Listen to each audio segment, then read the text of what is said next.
Assalamualaikum warahmatullahi wabarakatuh.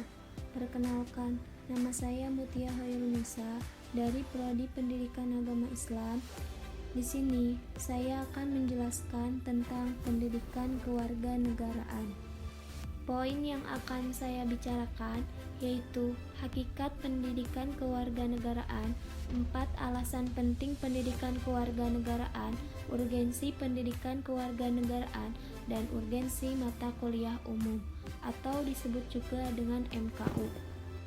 Pertama, saya akan menjelaskan tentang hakikat pendidikan kewarganegaraan. Pendidikan kewarganegaraan merupakan bidang yang dapat ditemukan bahkan hampir seluruh negara di dunia.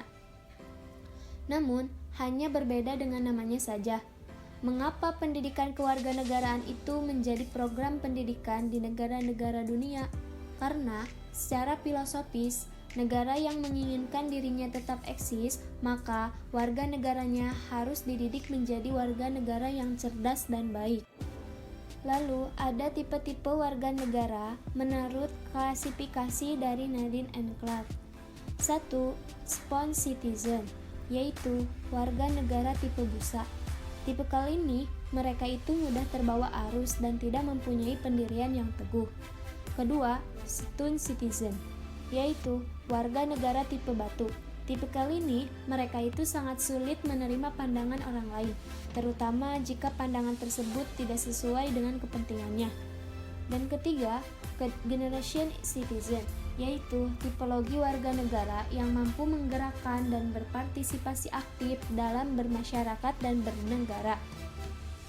Oleh karena itu, generation citizen sering kali dipandang sebagai warga negara yang cerdas dan baik.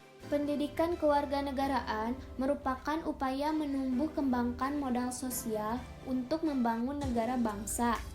Dan untuk itu, membangun negara bangsa sebesar dan semajemuk Indonesia perlu dibarengi bahkan perlu didahului oleh modal sosial. Mengapa? Karena bila tenunan sosial robek, konflik sosial sulit direkonsiliasi, maka modal sumber daya alam finansial dan keterampilan itu tidak banyak menolong. Demikian, bagaimanakah memperkuat modal sosial itu? Modal sosial dapat diperkuat dengan memperluas ruang-ruang perjumpaan, merentangkan jaring-jaring konektivitas, serta memperkuat semangat inklusivitas yang dapat menumbuhkan rasa saling percaya. Inilah pendidikan kewarganegaraan yang berupaya mendidik warga negara muda agar semenjak dini dapat membayangkan bahwa negeri ini betapa luas wilayahnya, banyak dan menjemuk penduduknya. Kedua, 4 alasan pendidikan kewarganegaraan itu diperlukan. 1. Alasan historis, yaitu mengambil pelajaran dari catatan-catatan sejarah. Kedua, alasan yuridis, yaitu alasan berdasarkan perintah Undang-Undang Dasar. Ketiga, alasan sosiologis, yaitu alasan berdasarkan keadaan di masyarakat. Yang terakhir yaitu alasan politis. Hal ini ada kaitannya dengan kebijakan pemerintah mengenai pendidikan kewarganegaraan dalam kurikulum sekolah dan perguruan tinggi. Itulah 4 alasan mengapa pendidikan kewarganegaraan itu penting. Terlebih lagi setelah Indonesia memasuki era reformasi. Pada era reformasi, wacana pembangunan bangsa dan pembangunan karakter meletakkan pengakuan atas hak-hak warga negara sebagai isu sentral dalam masyarakat pluralis yang demokratis. Dan pada intinya, bahwa pendidikan kewarganegaraan merupakan bagian penting dari pembangunan bangsa dan pembangunan karakter atau nation and character building. Yang ketiga, urgensi pendidikan kewarganegaraan. 3 alasan penting urgensi pendidikan kewarganegaraan.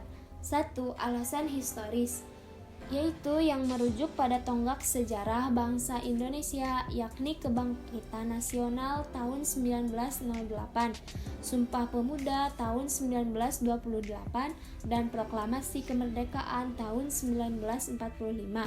Kedua, alasan yuridis, yaitu merujuk pada pesan konstitusi dan amanat undang-undang sistem pendidikan nasional. Ketiga, alasan logis, yaitu merujuk pada pandangan bahwa anak pada hakikatnya adalah warga negara hipotetik. Maknanya, anak termasuk para mahasiswa. Jadi para mahasiswa adalah warga negara yang belum jadi, karena masih perlu dididik menjadi warga negara dewasa yang sadar akan kewajiban hak-haknya sebagai warga negara. Berdasarkan 3 alasan yang tadi, jelas pendidikan kewarganegaraan merupakan kolektif bangsa Indonesia, karena bangsa tidak mau hancur, tetapi bangsa ingin menjaga keberlangsungannya. Dan yang terakhir yaitu urgensi mata kuliah umum atau disebut dengan MKU. Mata kuliah umum ini bukan mata kuliah pelengkap bidang studi, akan tetapi benar-benar memiliki peran strategis, yaitu ke-1, mata kuliah umum membekali mahasiswa pengetahuan dasar, yakni pengetahuan yang berguna bagi disiplin dalam apapun juga. Pengetahuan dasar seperti etika, berpikir kritis, belajar yang terintegrasi dan teraplikasi, kerjasama, memahami kebinekaan, dan kemampuan belajar sepanjang hayat akan sangat berguna bagi bidang studi apapun. Kedua, mata kuliah umum membantu mahasiswa memahami keterkaitan antara satu ilmu dengan ilmu yang lainnya.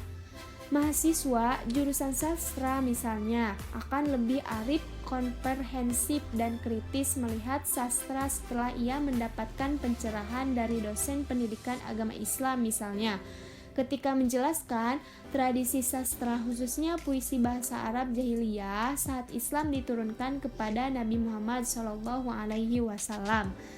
Ketiga, mata kuliah umum mengajarkan mahasiswa bagaimana mengaplikasikan ilmu yang diperoleh bangku kuliah dalam kehidupan sehari-hari. Mata kuliah KKN misalnya bisa didesain dengan baik, akan membantu mahasiswa memahami aplikasi ilmu pengetahuan dalam kehidupan sehari-hari.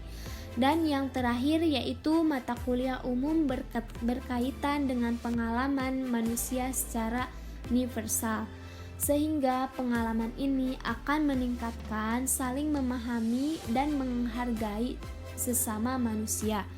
Dari sejumlah mata kuliah umum yang merupakan kuliah wajib, ada 4 sesuai dengan amanah, yaitu Undang-Undang Nomor 12 Tahun 2012 tentang Pendidikan Tinggi Pasal 35 Ayat 2, bahwa kurikulum pendidikan tinggi wajib memuat mata kuliah pendidikan agama, Pancasila, kewarganegaraan, dan bahasa Indonesia. Jadi keempat mata kuliah tersebut dikenal dengan sebutan mata kuliah wajib umum.